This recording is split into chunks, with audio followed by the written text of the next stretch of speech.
Next is the cumulines. So some part of the cumulines we know. Okay. So in the cumulines, there the number of double bonds are odd and number of double bonds are even. So we categorize the cumulines into two: the cumulines which having the even number of double bonds and the cumulines which are having the odd number of double bonds. Okay, when cumulines having the odd number of double bonds, at that times it shows which types of the stereoisomers या isomerisms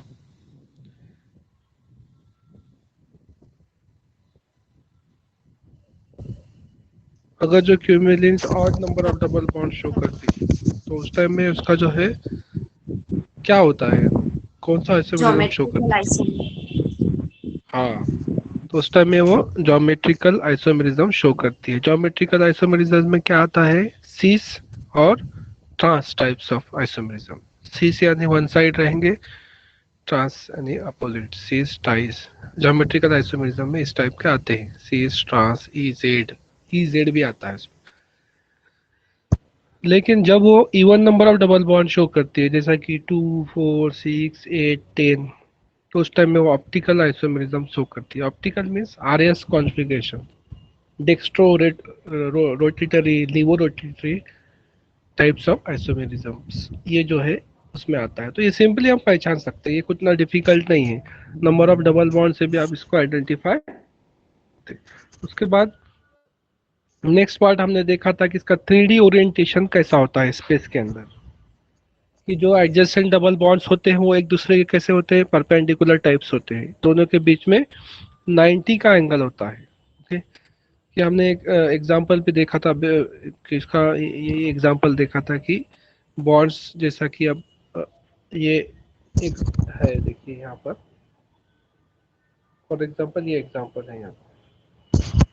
okay, अब यहाँ पे clearly mention है, क्या mention है, इसके जो substituent है, दो सब्स्टिट्यूएंट, दो टर्मिनल कार्बन से, एक लेफ्ट साइडेड टर्मिनल कार्बन और एक है राइट साइडेड टर्मिनल कार्बन। सो ये लेफ्ट साइडेड टर्मिनल कार्बन में दो सब्स्टिट्यूएंट अटैच है, एक है 6,6H5, दूसरा है हाइड्रोजन।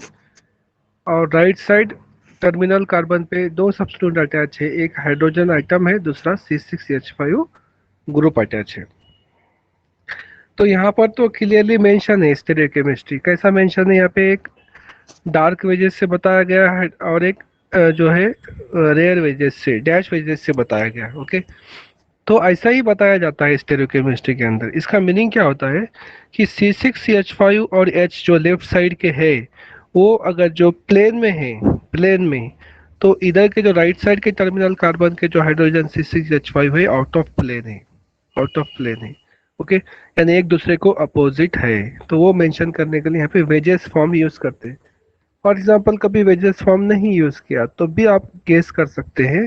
कैसा गेस कर सकते हैं, तो मैंने आपको बताया था, एक बॉन्ड अगर जो पहला जो है वर्टिकल डायरेक्शन में शो करें हमने, वर्टिकल में, वर्टिकल लाइन में दो बॉन्ड आते हैं, दो सब्स्टिट्यूट आते हैं, तो उसके बाजू वाला हॉरिजॉन्टल में लिखना है उसके परपेंडिकुलर, उसके बाजू वाला फिर वर्टिकल में लिखना है, उसके बाजू वाला फिर हॉरिजॉन्टल में। उस तरह से भी लिखेंगे तो आपको समझ में आएगा कि अगर जो लेफ्ट साइड के टर्मिनल C6H5 और H, ये जो टर्मिनल है, ये अगर जो प्लेन में है, प्लेन में यानी एक लाइन में है, ओके, अगर जो फॉर एग्जांपल ये बोर्ड पर है लिखे हुए, बोर्ड पर, तो इधर के जो राइट साइड के टर्मिनल कार्बन के जो ग्रुप्स है वो C6H5 वो बोर्ड के अप साइड में रहेगा और एच जो है उससे दूर यानी बैक साइड में रहेगा। इस तरह से उसका रिप्रेजेंटेशन तो सिंपली अंडरस्टैंडेबल है, बहुत आसान है। उसके बाद है स्टेरियोकेमिस्ट्री ऑफ अलीन, हमने देखा था। स्टेरियोकेमिस्ट्री ऑफ अलीन में allenes are the compounds having the cumulated system of double bonds. अब क्यूमुलेटेड यानी कंटिन्यूसली डबल बॉन्डेड सिस्टम, यानी एक का टर्मिनल कार्बन sp2 हाइब्रिडाइज रहेंगे। ओके, अगर जो बीच में कोई कार्बन रहा तो sp हाइब्रिडाइज रहेगा। इसका मतलब ये है कि वहाँ पर cumulated system of double bond present है। उसके बाद नेक्स्ट है सिंपलेस्ट अलीन इज प्रोपीन, सबसे सिंपलेस्ट एलीन क्या हो सकती है? प्रोपीन। इससे छोटा तो कोई एलीन नहीं हो सकता।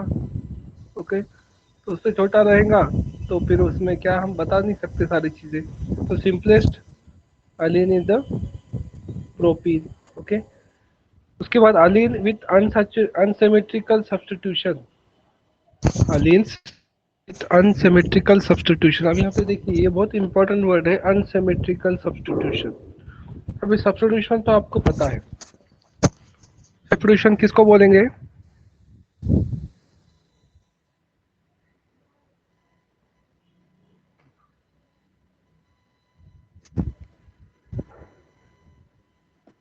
सब्स्टिट्यूशन वर्ड किसको बोलेंगे? सब्स्टिट्यूशन किसको बोलते हैं?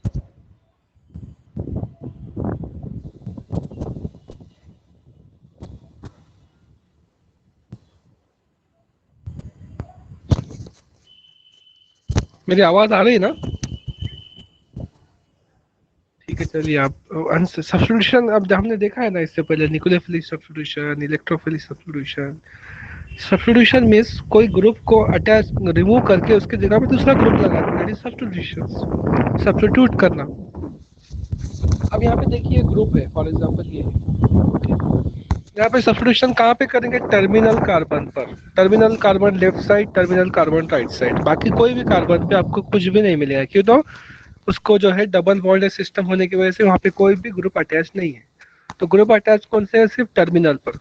तो यहाँ पे लेफ्ट टर्मिनल पे ए बी है, राइट टर्मिनल पे ए बी है, तो इनका सब्स्टिट्यूशन यानी ए और ये बी, ये वेल डिफाइन होने चाहिए।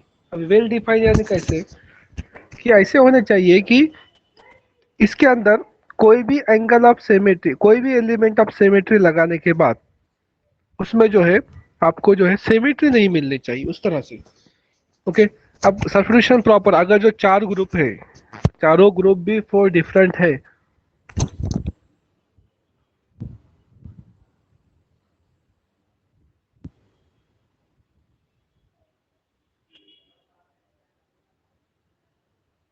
आपको दिख रहा है ना स्क्रीन? यस। तो ये चारों भी सब्स्टिट्यूशन, वेल प्रॉपर सब्स्टिट्यूशन किसको बोलेंगे? देखिए ये जो चारों ग्रुप है, ये स्ट्रक्चर के ए बी और ये ए बी, ये चारों भी अगर जो डिफरेंट है, चारों भी डिफरेंट है, तो इसको बोलेंगे सबसे बेस्ट सब्स्टिट्यूशन। और चारों भी डिफरेंट रहेंगे तो वहां पे डेफिनेटली एक भी एंगल एलिमेंट ऑफ सिमेट्री मिल ही नहीं सकता। ना वहां से कोई प्लेन मिल सकता है, ना से वहां से कोई एक्सिस मिल सकता है। ओके, कोई भी वहां पे सेंटर ऑफ सिमेट्री नहीं मिल सकता, कुछ भी नहीं मिल सकता अगर चारों भी सब्स्टिट्यूशन, चारों भी ग्रुप डिफरेंट होंगे। इसका मतलब यहाँ पर वेल प्रॉपर सब्स्टिट्यूशन रहेगा, चारों भी ग्रुप डिफरेंट रहेंगे और उसके अंदर कोई भी एलिमेंट ऑफ सिमेट्री प्रेजेंट नहीं रहेगा, ऐसे टाइम में कंपाउंड को हम ऑप्टिकली एक्टिव कंपाउंड बोलते हैं। Optically active. अब देखिए ये जो स्ट्रक्चर है इसके अंदर क्या है, देखिए ये ए है, यहाँ पर लेफ्ट साइड में ए है, राइट साइड में भी ए है, दोनों भी ऊपर के साइड में है। ओके, उसके बाद यहाँ पे लेफ्ट साइड के कार्बन पे बी है, राइट साइड के कार्बन पे बी है, दोनों भी डाउन साइड में, अप साइड में, डाउन साइड में। तो यहाँ पर आप गेस कर सकते हैं क्या कि यहाँ पे कोई सिमेट्री का एलिमेंट मिल सकता है?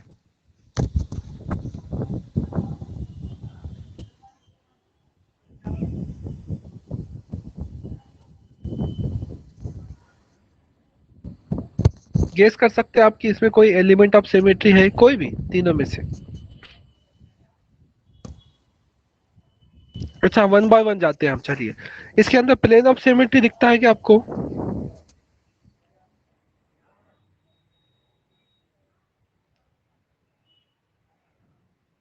मुझे तो नहीं दिखता है प्लेन ऑफ सिमेट्री। ओके, क्यों? तो आपको उसको कहीं से भी कट करेंगे तो एक साइड में ए आएगा, दूसरे साइड में बी आएगा। एक साइड में ए आता है, दूसरे साइड में बी आता है, अगर ए साइड में ए और दूसरे साइड में बी आता है तो सिमेट्री पॉसिबल ही नहीं है। ओके, सेंटर ऑफ सिमेट्री वो तो है ही नहीं है इसके अंदर। ओके, क्यों? तो ऊपर ए है तो नीचे बी है, इमेज नहीं तैयार होती है। उसके बाद बचा है इसमें एक्सिस ऑफ सिमेट्री, तो इसके अंदर एक्सिस ऑफ सिमेट्री प्रेजेंट है। कैसा एक्सिस ऑफ सिमेट्री है? अगर जो इसको आप रोटेट करते हैं सेंटर कार्बन पे एक्सिस लगाकर, सेंटर कार्बन पे आप एक एक्सिस डालते हैं, रोटेट करते हैं, तो लेफ्ट कार्बन के ए, राइट कार्बन के ए की जगह पे आ सकता है रोटेट करने के बाद। कितने डिग्री से? 180 डिग्री से अगर रोटेट करते हैं हम, तो वो ए की जगह पे ए आ सकता है, बी की जगह बी आ सकता है। यानी रोटेशन करने के बाद आप पहचान नहीं सकते कि इसका रोटेशन हुआ है, इसका मतलब इसमें एंगल एक्सिस ऑफ सिमेट्री है। तो कोई भी एक भी अगर जो एलिमेंट ऑफ सिमेट्री प्रेजेंट रहता है तो वो कंपाउंड ऑप्टिकली इनएक्टिव हो जाता है। तो इसलिए ये कंपाउंड को हम क्या बोलते हैं? Optically inactive. उसके बाद नेक्स्ट एग्जांपल है, देखिए ये वाला एग्जांपल। ये दिख रहा है आपको? स्क्रीन पे दिखता है प्रॉपरली? यस। हाँ, आप देखिए इसमें भी सब्स्टिट्यूशन देखिए, टर्मिनल कार्बन्स पे जो ग्रुप्स है उसका सब्स्टिट्यूशन किया गया है यहाँ पे भी। अब यहाँ पे सब्स्टिट्यूशन में कितने बेस्ट बात है कि यहाँ पर आपको 3 डिफरेंट ग्रुप दिए गए। यानी मैंने बोला था कि 4 रहे तो आंख बंद करके आप ऑप्टिकली एक्टिव लिखना है। अब 3 है, 3 है तब भी आप आंख बंद करके लिख सकते हैं कि इट इज ऑप्टिकली एक्टिव। क्यों? क्यों? तो सब्स्टिट्यूशन, यानी यहाँ पे कोई भी सिमेट्री लेंगे तो वहाँ पे प्रॉपरली आपको उसकी इमेज नहीं, कोई चेंज नहीं कर सकते। जैसा कि प्लेन पास करे तब भी आप एक साइड में एच रहेगा, दूसरे साइड में C6H5 रहेगा, यानी प्लेन पास नहीं हुआ, आइडेंटिकल नहीं हो सकता। उसके बाद अगर जो आप वो कंपाउंड का सेंटर ऑफ सिमेट्री लेंगे तब भी नहीं मिलेगा। उसके बाद एक्सिस ऑफ सिमेट्री लेंगे, रोटेशन करेंगे एक्सिस से, तब भी C6H5 की जगह एच आएगा, यानी प्रॉपर एक्सिस ऑफ सिमेट्री भी इसके अंदर प्रेजेंट नहीं है। जो कंपाउंड के अंदर आपको 3 डिफरेंट ग्रुप मिलते हैं, जो कंपाउंड के आपको अंदर आपको 4 डिफरेंट ग्रुप मिलते हैं, तो वहां पर आंख बंद करके आप उसको ऑप्टिकली एक्टिव बोल सकते हैं। ओके, तो ये कंपाउंड क्या हो गया फिर? ऑप्टिकली एक्टिव हो गया। ओके, अब इसके बाद नेक्स्ट देखते हैं ये वाला स्ट्रक्चर। अब मुझे बोलिए ये आपको कैसा दिखता है? ऑप्टिकली एक्टिव है या ऑप्टिकली इनएक्टिव है? Optically active. It is the optically active के। तो यहाँ पे 4 डिफरेंट ग्रुप अटैच है। तो मैंने बोला हूँ जो सब्स्टिट्यूशन, अब इसको बोलेंगे प्रॉपर सब्स्टिट्यूशन हुआ है इसका, प्रॉपर सब्स्टिट्यूशन। जहाँ पे प्रॉपर सब्स्टिट्यूशन होता है यानी 4 के 4 ग्रुप डिफरेंट है या फिर 3 ग्रुप डिफरेंट है, तो उसको हम प्रॉपर सब्स्टिट्यूशन बोलते हैं। तो प्रॉपर सब्स्टिट्यूशन में जो आपको मिलता है सिमेट्री कंपाउंड्स जो है, तो ऑप्टिकली एक्टिव मिलता है। तो ये ऑप्टिकली एक्टिव का एग्जाम्पल है। तो इस तरह से हमने जो है इसके एग्जाम्पल देखे हैं और इसको समझने की भी कोशिश करेंगे।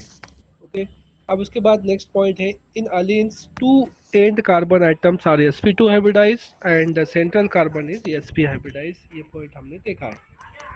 उसके बाद एक center carbon atoms form 2 pi bonds. अब ये भी हमने देखा है, पाई बॉन्डिंग सिस्टम मैंने आपको कल बताया था कि यहाँ पर क्या तैयार होता है, जो पाई बॉन्ड तैयार होता है तो पाई बॉन्ड के अंदर कौन से ऑर्बिटल इन्वॉल्व होते हैं?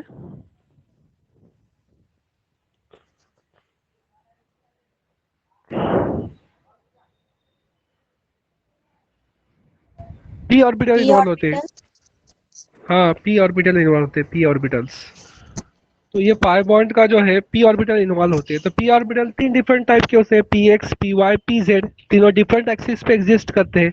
इसलिए जो पाई बॉन्ड फॉर्म करते हैं, फर्स्ट पाई बॉन्ड और सेकंड दूसरा उसके एडजेसेंट का पाई बॉन्ड, ये एक दूसरे के 90 के एंगल में होते हैं, एक दूसरे के डिफरेंट पोजीशन में होते हैं। तो इस वजह से यहाँ पर ओरिएंटेशन से यहाँ पे प्रॉपरली दिया गया कि किस तरह से पाई बॉन्ड सिस्टम फॉर्म होता है, और ये मैंने आपको कल डायग्राम में भी कल बताया था।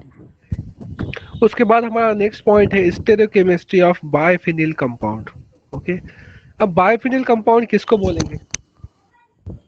वर्ड्स वर्ड्स से तो हमको समझ में आता है कि बायफिनिल यानी 2 फिनिल कंपाउंड रहेंगे। अब ये 2 फिनिल कंपाउंड जो है वो अटैच रहेंगे कैसे? एक कार्बन आइटम से अटैच रहेंगे, सिंगल बॉन्ड। यहाँ पे देखिए स्ट्रक्चर आपको समझने के लिए, this is the structure of biphenyl compound. दिख रहे हैं आपको 2 फिनिल कंपाउंड्स?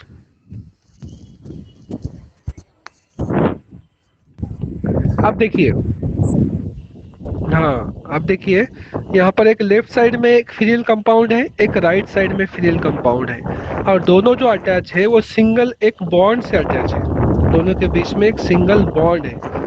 अब जो भी फिनिल ग्रुप आपको दिख रहा है उसके आर्थो पोजीशन पे कोई ना कोई ग्रुप है। अगर तो कुछ भी नहीं है इसका मतलब वहाँ पे हाइड्रोजन रहेगा, कुछ नहीं है इसका मतलब हाइड्रोजन। लेकिन वहाँ पे हमने स्पेसिफिकली ए और बी यहाँ पे मेंशन किया है, इसका मतलब यहाँ पर कोई ना कोई एक ग्रुप अटैच है। ओके, तो आप यहाँ पे जो कंपाउंड के अंदर आर्थो पोजीशन पे कोई ग्रुप अटैच नहीं होता है, यानी उसका मतलब वहाँ पे कोई हाइड्रोजन ही अटैच है, तो ऐसे टाइम पर ये सिंगल जो बॉन्ड होता है वो रोटेटिंग बॉन्ड होता है। Single bond is the rotating bond, यानी सिग्मा बॉन्ड जो होता है वो रोटेशन कर सकता है। सिग्मा बॉन्ड, पाई बॉन्ड में रोटेशन पॉसिबल नहीं है, सिग्मा बॉन्ड में रोटेशन पॉसिबल है। तो यहाँ पर अगर जो ये जो आर्थो पोजिशन है, ये आर्थो पोजिशन पे अगर जो कोई ग्रुप अटैच नहीं है, इसका मतलब वहाँ पे रोटेशन इजीली हो सकता है, फ्रीली रोटेशन हो सकता है। उस टाइम में हम उसका रिजोल्यूशन चेक नहीं कर सकते, we can not resolve it. हम जो वहाँ पे वर्ड यूज करेंगे रिजॉल्व, तो यहाँ पे फिर हमको रिजॉल्व करना है अगर जो कंपाउंड को, उसका रिजोल्यूशन हमको देखना है, ओके, हमको चेक करना है, तो हमको उस टाइम में क्या करना पड़ेगा, इसका रोटेशन को स्टॉप करना पड़ेगा। रोटेशन मीन्स, रोटेशन हमको स्टॉप करना पड़ेगा मीन्स क्या है, हमको ऐसा कंपाउंड चाहिए जिसका रोटेशन ऑलरेडी स्टॉप है। अब स्टॉप कैसा रहेगा, अगर जो वहाँ पे सब्स्टिट्यूशन है आर्थो पोजीशन पे, यहाँ पे कोई ग्रुप से बल्कि ग्रुप्स अटैच है, तो बल्कि ग्रुप क्या करेगा, स्टेरिक हिंड्रेंस क्रिएट करेगा। बल्कि ग्रुप क्या करेगा, स्टेरिक हिंड्रेंस, और वो स्टेरिक हिंड्रेंस की वजह से, वो जो स्टेरिक हिंड्रेंस वहाँ पे रहेगा, वो स्टेरिक हिंड्रेंस उसके अंदर उसका रोटेशन को स्टॉप कर देगा। अब वो स्टॉप नहीं होगा, हो तो हम क्या कर सकते हैं, इजीली उसका रिजोल्यूशन चेक कर सकते हैं, वी कैन रिजॉल्व इट। हम क्या कर सकते हैं, उसका रिजोल्यूशन चेक कर सकते हैं। और एक इम्पॉर्टेंट बात, यहाँ पर भी 4 डिफरेंट ग्रुप अटैच रहेंगे, तो कंपाउंड 100% ऑप्टिकली एक्टिव रहेगा। 4 डिफरेंट ग्रुप अटैच रहेंगे तो कंपाउंड कैसा रहेगा, ऑप्टिकली एक्टिव रहेगा। ये जो ए दिया हुआ है, ए और बी, ये अगर जो सेम ग्रुप रहेगा तब वो क्या रहेंगे, ऑप्टिकली इनएक्टिव रहेंगे। ए बी दिया हुआ है ना, तो ए ये जो अभी जो कंपाउंड है, फॉर एग्जांपल कुछ भी रहने दो, सेम सेम टाइप के ए यानी सेम, बी यानी सेम, तो ऐसे केस में ये कंपाउंड ऑप्टिकली इनएक्टिव रहेगा। और ग्रुप्स अगर डिफरेंट रहेंगे, ओके, तो इस टाइम में हम ये बोल सकते हैं कि ऑप्टिकली एक्टिव रहेगा। लेकिन हमको यहाँ पे चेक करना है, ऑप्टिकली एक्टिविटी तो चेक नहीं कर रहे हम यहाँ करेंगे रिजोल्यूशन चेक कर रहे हैं, है ना, जिसके अंदर प्रॉपर सब्स्टिट्यूशन है। प्रॉपर सब्स्टिट्यूशन यानी जो ग्रुप्स अटैच है ऑर्थो पोजीशन पे, ये पूरे बल्कि ग्रुप अटैच है, रोटेशन को रेस्ट्रिक्ट किया गया है, रोटेशन पॉसिबल नहीं है, तो ऐसे टाइम में हम वर्ड यूज करते हैं इट कैन बी रिजॉल्व। तो हमको जो स्ट्रक्चर है उसके बॉटम में लिखना है कैन रिजॉल्व और कैन नॉट बी रिजॉल्व, ये हमको चेक करना है, और ये सारी चीजें हमको स्ट्रक्चर के नीचे यहाँ पर लिखना है। तो हम जो है ये जो पार्ट है इसके जो एग्जांपल्स है, जैसा कि यहाँ पे देखो NO2 है, NO2 से सब्स्टिट्यूट किया गया, COH है, ये ग्रुप ऑर्थो पे लाए गए। ओके, यहाँ पे देखिए स्ट्रक्चर, यहाँ पे देखिए ऑर्थो पोजीशन पे COH है, NO2 ग्रुप्स है। ओके, यहाँ पर लाए गए, यहाँ पे देखो NO2 COH है, तो कहाँ पे NO2 है, NO2 दोनों भी सेम है, कहीं पे 2 डिफरेंट है, कहीं पे Cl भी लगाया गया, 4 डिफरेंट ग्रुप अटैच है। तो हमको इसके बेसिस पे हमको जो यहाँ पे क्या करना है, डिफाइन करना है कि क्या वेदर इट कैन रिजॉल्व और it can not be resolve. तो ये हमको चेक करना है, ये हम